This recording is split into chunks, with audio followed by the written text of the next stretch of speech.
Glória a Deus, glória a Deus. Vamos começar aqui então ministrando a palavra de Deus, no Salmos 91, né? Eu quero que você abra o seu coração, você que também vai estar pelas redes sociais, eu quero que você abra o seu coração e creia que Deus tem um plano para a sua vida, para a sua casa e para a sua família. Basta você não desistir. Quando a gente coloca a palavra de Deus no coração, Ele vem e manifesta o braço dele sobre a nossa vida, sobre a nossa casa, né? Eu já vi pessoas falando assim: olha, a mão de Deus está comigo, né? Então a gente não tem que crer que só a mão de Deus está conosco, não. A gente tem que acreditar que o corpo dele está conosco, Ele quer que a gente seja abençoado e Ele tem feito isso por nós. Aqui no Salmo 91, a Bíblia nos diz assim: aquele que habita no esconderijo do Altíssimo, à sombra do Onipotente descansará. Eu já tenho falado aqui, já tenho pregado através dessa palavra, explicando que o esconderijo do Altíssimo nada mais é do que a presença dele. Então a palavra de Deus, ela não está nos ensinando assim, aquele que visita, né? De vez em quando você pega a família, aí você fala assim: ó, vamos ali na pizzaria comer uma pizza, né? Vamos visitar o fulano de tal, vamos num restaurante fazer um almoço lá, né? Então você visita. A palavra de Deus está ensinando aquele que habita no esconderijo do Altíssimo. Então habitar no esconderijo do Altíssimo nada mais é do que habitar na palavra dele. Quando a gente coloca a palavra de Deus no coração, Ele manifesta o poder dele na nossa vida, Ele manifesta o poder dele na nossa casa, Ele manifesta o poder dele na nossa família. O que eu tenho visto muitas das vezes é a pessoa, às vezes está até dentro da igreja, mas ela está desfocada. A pessoa às vezes até está dentro da igreja, escutando apenas o que o pregador está falando, mas não ouvindo com o coração. Quantas vezes, o pastor ele pensa que ele é quem para ele falar assim comigo? Né? Quantas vezes a pessoa, às vezes ela fecha o coração para aquilo que é a palavra de Deus. Vou citar para você uns causos, né? Uns casos da Bíblia, que são casos conhecidos. A Bíblia fala de uma mulher que tinha um fluxo de sangue há 12 anos. Então, ela soube que Jesus passaria por aquele local. A Bíblia diz que ela dentro de si falava: se eu tocar então nas suas vestes, eu sararei. Então quando você, presta atenção, lê a Bíblia, você começa a meditar, a interpretar e entender: peraí, então se eu tomar uma posição aqui de acordo com isso, Deus vai fazer assim na minha vida? Vai. Ela dentro de si falou assim: se eu tocar nas suas vestes, eu sararei. Então a Bíblia diz que ela rompeu aquela multidão, tocou nas vestes de Jesus. Jesus sentiu que de si mesmo saíra a virtude, sentiu que alguém tocava no seu corpo. Chegou a perguntar: alguém tocou em mim? Os discípulos: o Senhor, como diz, né? Está de brincadeira, tanta gente tocando no Senhor. Não, alguém tocou de forma o quê? Especial. Você está entendendo o que eu quero dizer? Então, habitar é diferente de visitar, né? Às vezes deixamos para ler a Bíblia só quando estamos na igreja, e às vezes até para ir para a igreja não temos a nossa Bíblia, com a onda do celular. Não, pastor, mas eu carrego a Bíblia no celular. Meu Deus do céu, se você vê os históricos às vezes de entradas, você vai ver que mais as redes sociais do que a Bíblia. Cada aplicativo tem um tempo de uso. Você já viu isso no celular?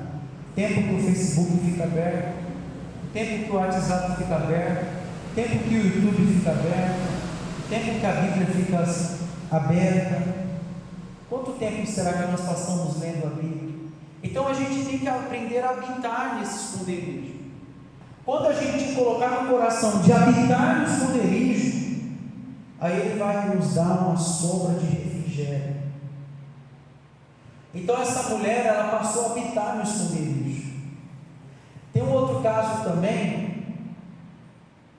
que eu queria citar para você, que o Zaqueu, até o louvor, né? Entra na minha casa, entra na minha vida, mexe com minha estrutura. Olha só, Zaqueu, a Bíblia diz que Jesus ia passando por ali, Zaqueu correu depressa, subiu numa figueira brava, para ver porque passava por ali. A Bíblia diz que ele era de baixa estatura. Zaqueu nada mais queria do que habitar na presença de quem? De Deus. Jesus viu e olhou que ele lá em cima, lá disse: Zaqueu, desce depressa, porque hoje me convém pousar na sua casa. Os religiosos, crentes que estavam à sua volta, como que pode Jesus entrar na casa de um homem desse, pecador? De alguma forma, Zaqueu chamou a atenção de quem? De Jesus. E o que nós temos feito para chamar a atenção de Deus?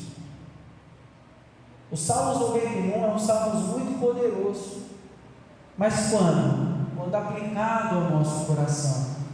Semana que passou agora, eu preguei na igreja, e eu estava falando sobre o poder da palavra. Tem gente que a crença dela, se ela deixar a Bíblia aberta no armário, onde? Me ajuda aí. Na estante, a Bíblia aberta no Salmo 91 vai trazer uma proteção para a casa dela. Mas nós sabemos que não é assim. Se for assim, então eu vou montar uma fábrica, sei lá, como fala, uma editora, uma gráfica, né, de Bíblias, né? Porque eu vou estar protegido, né? Cada Bíblia eu vou deixar no versículo aberto. Já pensou? Oh, coisa boa, né? Não é assim que funciona. Como que a Bíblia funciona? Nós precisamos ler ela, interpretar, entrar na história. Eu tenho falado até que a Bíblia é o único livro que, quando você lê, o autor está presente. Quando você está em comunhão com ele. Então nós precisamos aprender a habitar nesse esconderijo. Quando você habita nesse esconderijo, ele tem uma sombra de refrigério. Já aconteceu de você andar por algum lugar, você vai para algum local, vai lá no Brás, né? No centro da cidade, e aquele calor escaldante, né? Você vai na feira, vai no mercado, na pedalada, na caminhada, aquele calor escaldante, e você não vê a hora de ver uma sombra, você não vê a hora de ver um lugar para tomar o quê? Uma água, um sorvete, porque está muito quente. O que Deus fala através da palavra dele? Meu filho, se você habitar no esconderijo, eu terei essa sombra, ou melhor, eu serei essa sombra para você, essa sombra de refrigério. Outro caso que eu queria citar para você sobre Uzias. Uzias tinha 16 anos de idade quando ele começou a reinar, e reinou 55 anos. A Bíblia diz que ele deu-se a buscar a Deus.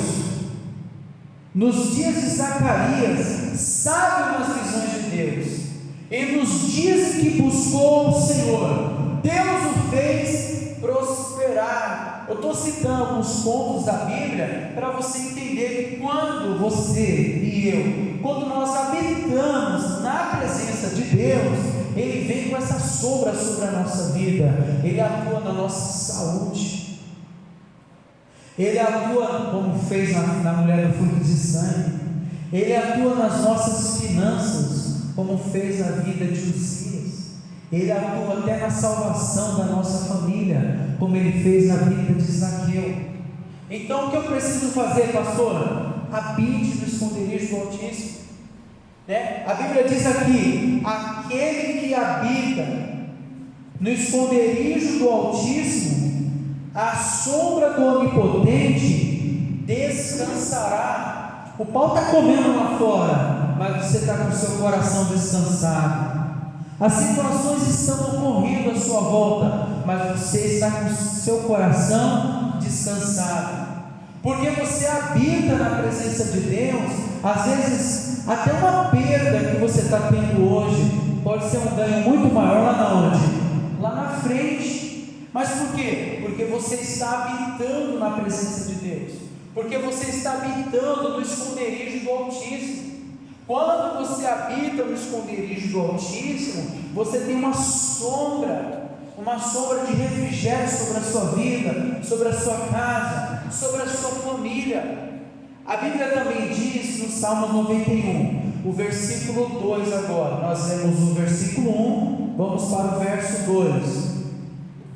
Direi do Senhor, Ele é o meu Deus, o meu refúgio e a minha fortaleza, e nele confiarei. Quando habitamos, nós temos plena convicção em Deus.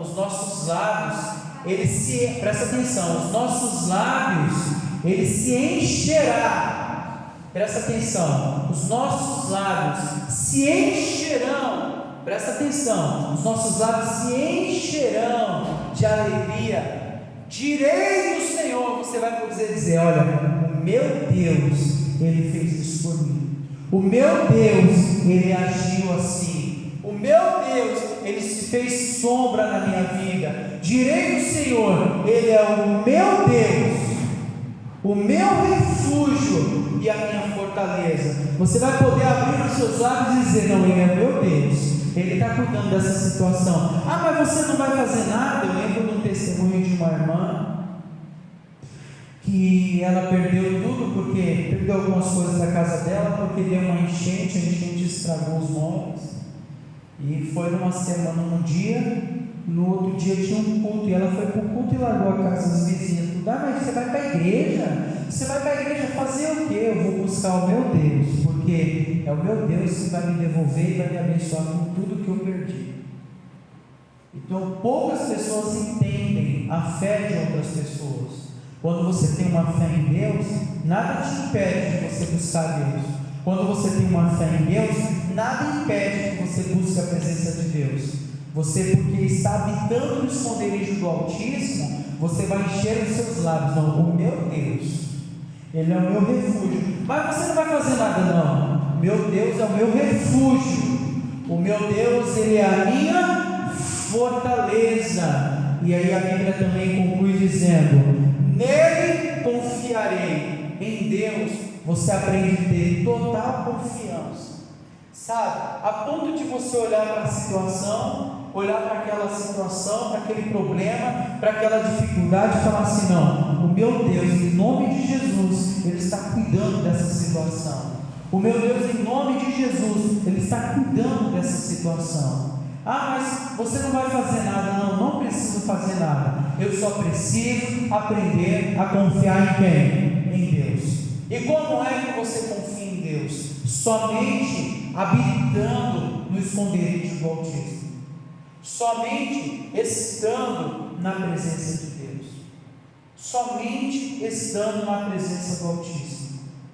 Eu dou exemplo sempre da igreja, do pastor que cuida de uma igreja. A confiança do pastor precisa estar em quem? Em Deus, né? Temos as responsabilidades da igreja, e as responsabilidades de uma igreja não são poucas, são bastante.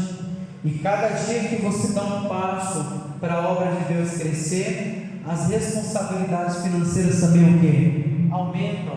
Então nós temos que aprender a ter confiança em Deus. Quando o pastor passa um envelope, quando o pastor fala de um dízimo, quando o pastor fala de uma oferta, ele precisa acreditar que Deus está no ministério dele e que Deus vai usar a vida das pessoas para abençoar aquele ministério, para abençoar aquela igreja, para que a prosperidade de Deus entre naquela igreja, aquela igreja consiga ter condição de levar o Evangelho aos 4 cantos do país, aos 4 cantos do mundo. Então aprenda a confiar em Deus. Pastor, mas como que eu confio em Deus? Somente habitando na presença dEle. Está com problema na saúde? Está com problema financeiro? Está com problema na sua casa, na sua família? O que eu preciso fazer, pastor? Busca Deus, porque Ele vai trazer a solução que você precisa, em nome do Senhor Jesus. Diga graças a Deus. Vamos aplaudir ao Senhor Jesus? Pode aplaudir, muito forte.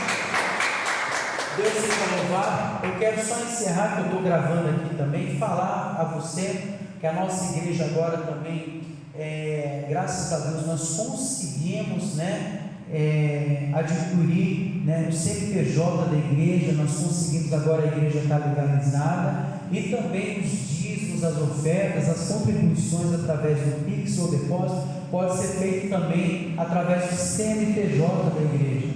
Então você que vai assistir esse vídeo, se você puder e quiser ajudar essa obra, eu vou colocar aqui o Pix, na tela, vai estar em algum lugar dessa tela aí, ou na descrição desse vídeo, e você ajude com amor e carinho. E eu peço a você, mais que isso, ore pela obra de Deus, ore por essa obra, O dízimo você devolve à casa de Deus, e a oferta é aquilo que você sente no coração.